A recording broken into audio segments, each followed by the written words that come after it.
Our new queen Vita had her kittens early Thursday morning. She made herself comfortable in a bin under the bed that had some clothing and had 2 red kittens.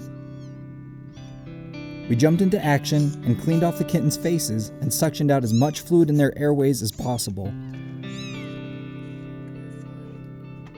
She had already chewed through the umbilical cords and eaten both placentas. Vita came to us pregnant from a cattery in Russia, where her former owner unfortunately has to scale back operations due to health.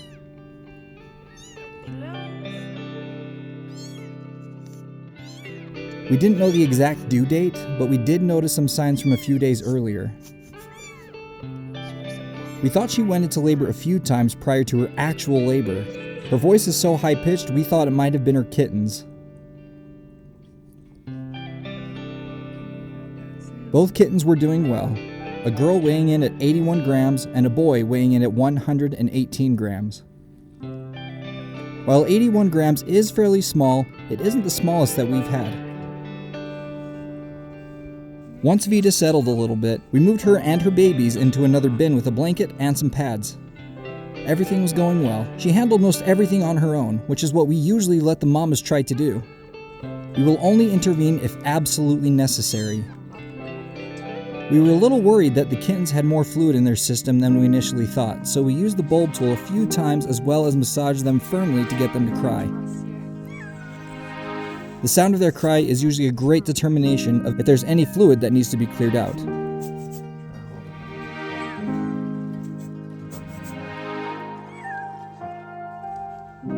She settled in a little more, but she was still heavy breathing, so we kept an eye on her to make sure we caught any other kittens that might make an appearance.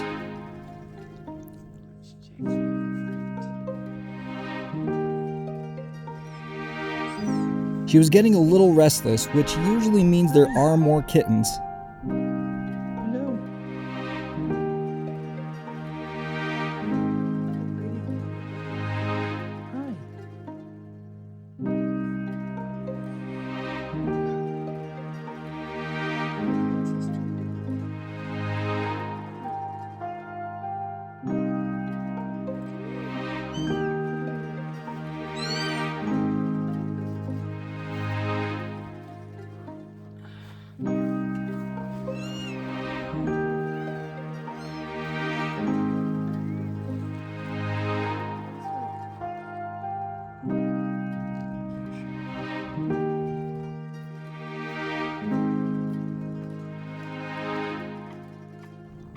She settled again, then gave birth to kitten number 3, a tuxedo boy weighing in at 123 grams.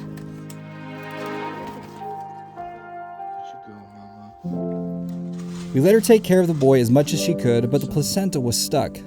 We intervened and cut the umbilical cord for her so we could wipe the boy clean and clear his airways. Once the kitten is free of the placenta, it's important to monitor the mama to make sure she doesn't retain it, because a retained placenta can cause a uterine infection, fever, pain, and in some cases, sepsis.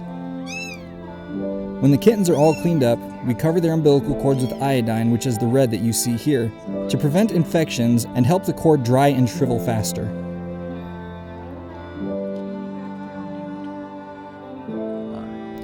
Vita only had 3 kittens, but that is totally fine because it was an oopsie litter from her former owner. But we don't judge because we know as breeders things happen.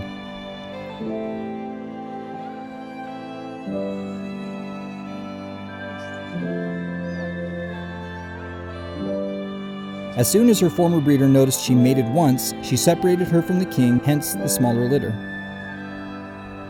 It took a while for the kittens to start nursing, but they are doing well, and so is Mama Vita.